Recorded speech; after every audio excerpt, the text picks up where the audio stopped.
Donald Trump की हुकूमत ने डिपार्टमेंट ऑफ होमलैंड सिक्योरिटी से कहा था कि हम यहाँ से मास डिपोर्टेशन करेंगे। मास डिपोर्टेशन का क्या मतलब है? कोई समझता है इसको? इसमें क्या क्या चीज़ें इन्वॉल्व हैं, कितना वक्त लगता है, कितना खर्चा आता है, ये तमाम हम डिस्कस करेंगे। तो वीडियो को शेयर करें, आखिर तक देखें और हमारे चैनल को सब्सक्राइब करें ताकि अगली वीडियो जब नई आती है तो आपके साथ हम फौरी तौर से आप तक पहुँचा सकें। मास डिपोर्टेशन का मतलब ये है कि हम जितने भी ज़्यादा लोगों को डिपोर्ट कर सकते हैं करेंगे, चाहे उनको अपने मुल्क में भिजवाते हैं वापस जहाँ से वो आए थे, या किसी तीसरे मुल्क में भिजवाते हैं जहाँ से उनका कोई ताल्लुक ही नहीं है, लेकिन अमेरिका से निकालेंगे। तो इन्होंने पहले डिपार्टमेंट ऑफ होमलैंड सिक्योरिटी ने आइस को हुक्म दे दिया था कि रोज़ाना 3,000 लोगों को आप यहाँ से गिरफ्तार करेंगे। अब डिपोर्ट का नहीं कहा था, गिरफ्तार करेंगे आपको। वो 3,000 लोग ना हो सके, वो तकरीबन 1,000 लोगों तक को पहुंच गए थे और आहिस्ता आहिस्ता वो फिर 750 तक, और आज की खबर है कि वो सिर्फ 600 लोगों को हर दिन पकड़ते हैं। इसकी वजह एक तो अदालतों की बात है कि पहले वो रोड रास्तों को चौराहों से और सुपरमार्केट से लोगों को अरेस्ट कर लेते थे, लेकिन जब अदालतों ने हुक्म दे दिया कि आप ये नहीं कर सकते और अरेस्ट के लिए आपके पास जज का जो है वो आर्डर होना चाहिए, तो उस पे इनके केसेस काफ़ी स्लो हो गए। और फिर जब रास्ते से लोगों को अरेस्ट करते थे, और आपने देखे वीडियोज़ में कि गाड़ियों के शीशे तोड़कर लोगों को निकाल के हाथों से खींच के निकालते थे, और वो किसी की माँ को पकड़ लिया, छोटा बच्चा भी रो रहा है, बच्चे को रोड पे छोड़ दिया, किसी के हस्बैंड को ले गए, बच्चे रो रहे हैं, किसी के घर के दरवाजे तोड़ के ले गए थे। तो इस पे और फिर दो दो बंदूकों ने जब शूट कर लिया था, मार दिया था मिनेसोटा में, तो पूरा अमेरिका उस पर उठ गया था। तो उसकी वजह से वे सोच रहे हैं कि इलेक्शन आ रहे हैं नवंबर में, तो उन्होंने सब चीज़ों पे अब थोड़ा सा डिले कर दिया, फास्ट कर दिया। तो क्या ये कहते थे कि 3,000 लोगों को या 3 दिन में पकड़ेंगे, क्या हो सकता है? और मास डिपोर्टेशन जब जो कह रहे हैं, क्या ये हो सकता है? नहीं, ये नहीं हो सकता। इसलिए कि मास डिपोर्टेशन में इन्होंने अभी जो ये 2 दिन पहले जो इतला कर दी है, जो हमारे न्यूज़ मीडिया तक पहुंच चुकी है, जिस तरीके से ये लोगों को निकाल रहे हैं और किन की प्रायोरिटी है, तो अगर आप उनको चेक कर लें तो 3,000 लोगों को कभी नहीं पकड़ सकते पर डे। अगर 500 भी पकड़ लिए, 400 पकड़े, वो भी बहुत ज़्यादा है। तो ये कहते हैं कि हम ऑर्डर ऑफ प्रायोरिटी में पकड़ेंगे। ये नहीं कि बस जिसको पकड़ लिया। वो अलग बात है कि ये कहीं पे आ गए और यहाँ पे एक जो है बेगुनाह आदमी या जिसके अनडॉक्यूमेंटेड क्रिमिनल रिकॉर्ड नहीं था, वो वहाँ खड़ा था, उसके भी बेचारे उसको उठा गए, वो अलग बात है।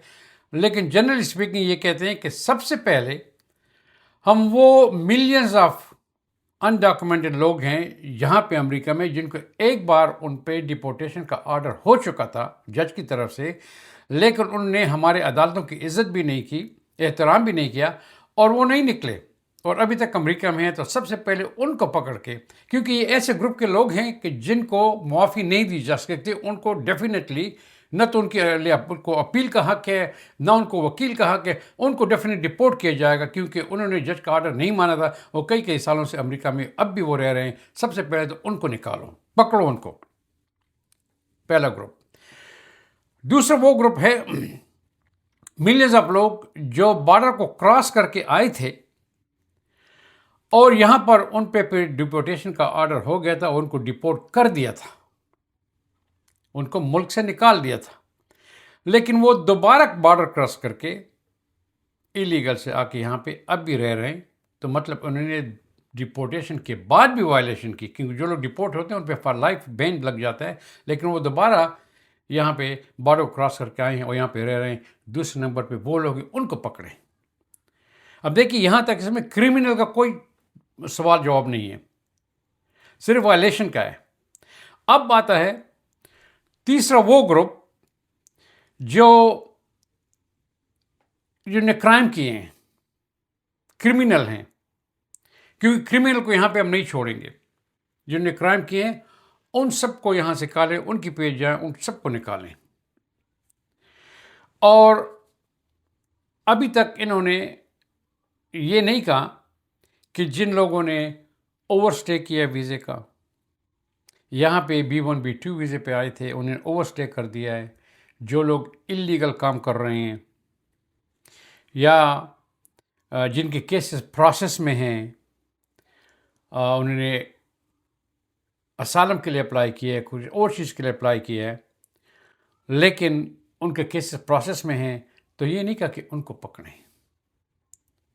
تو مطلب یہ ہوا کہ جو پرائرٹی گروپ ان کے ہیں یہ ان کے پیچھے اس وقت جا رہے ہیں، اور جو لوگ یہاں پر کوئی کرمنل ہسٹری نہیں ہے لیکن ان کا اوور اسٹے ہو گیا اور یہاں پہ رہ رہے ہیں، کام بھی کر رہے ہیں، ایلیگل کام کر رہے ہیں جن کو نہیں کرنا چاہیے، قانون کے جو ہے احترام کرنا چاہیے، لیکن وہ نیورتھلیس وہ کام کر رہے ہیں، ان کے پیچھے نہیں جا رہے، خاص لوگوں کے پیچھے جا رہے ہیں، ان کو پکڑیں. اور یہ وہ گروپس ہیں جن کو معافی نہیں دی جا سکتی. اگر وہ عدالت بھی چلے جائیں، وکیل کے ساتھ بھی چلے جائیں، چونکہ انہوں نے یہ وائلیشن کی، ایک بار تو آلریڈی ڈپورٹ ہو گئے تھے، پھر آ گئے تھے، کرمنل ہیں وہ ہیں.